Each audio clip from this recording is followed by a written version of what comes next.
Hi everyone, aloha. Mahalo for this chance to join you virtually. I'm zooming in from New York, here for my artist residency with NYU Asia Pacific American Institute. It's been incredible to be here, especially since I have a full-scale hale installed at the Cooper Hewitt Smithsonian Design Museum, as well as a counter mapping called Spheric Oceania, included in the newly renovated Arts of Oceania wing at the Met.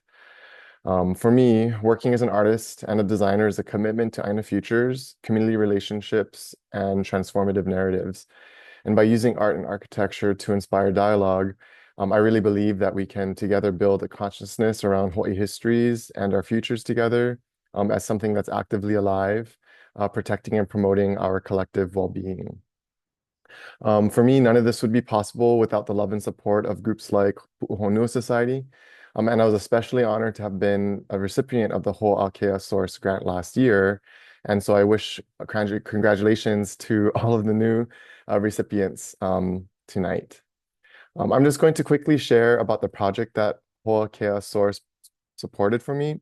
It's called Inaviz. I describe it as an artist-driven collaborative cartography project mapping the resurgence of Aina across Hawaii built environments.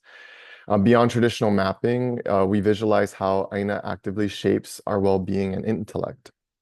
It was developed collaboratively with my friend and poet Don Mahi of Consuelo Foundation and numerous contributors, expanding upon ongoing mapping projects like my Hawaii Futures project, which uses geospatial dialogues um, and innovative cross mappings to show the social, historical, and environmental data sets that reveal the unseen connections between people, place, and Aina to spark transformative conversations and amplify community voices around things like protecting Aina, demilitarizing our Aina, and restoring Aina.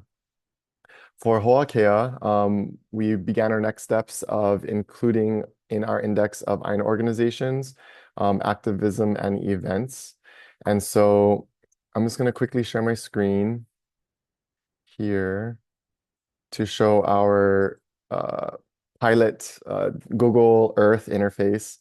In green, we have our index of Aina organizations that we've looked at over the past 3 years based on information that's publicly available online.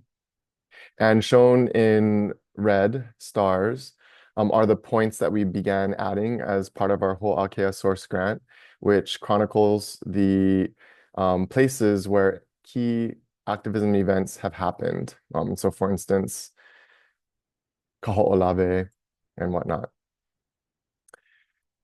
This has been important mapping because not only are we able to index and share where things are happening, um, we're also able to provide evidence of resurgence and provide evidence of the efficacy of the on-the-ground grassroots work, the protests that help to catalyze collective transformation.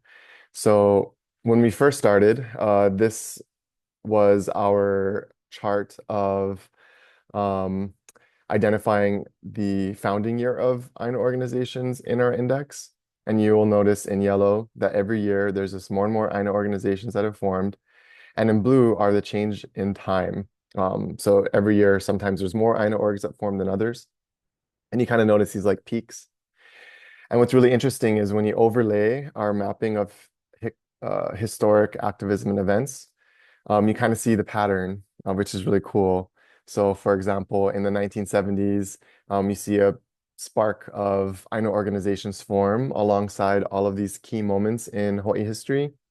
Then again, in the 1990s, you notice right after the centennial of the overthrow of the Hawaiian Kingdom, Haunani K. Trask's infamous speech, "We are not American." Then there's a peak of Aina orgs that form there. There's another peak that forms when charter schools are formed. And then again, the most recent peak and the largest peak with Mauna Kea. And so that just goes to show the importance of mapping our history so that we can see it in place and continue to grow that history in place. And so that said, mahalo nui for letting me share this with you virtually. And I can't wait to be back home with you all. I love you. Aloha.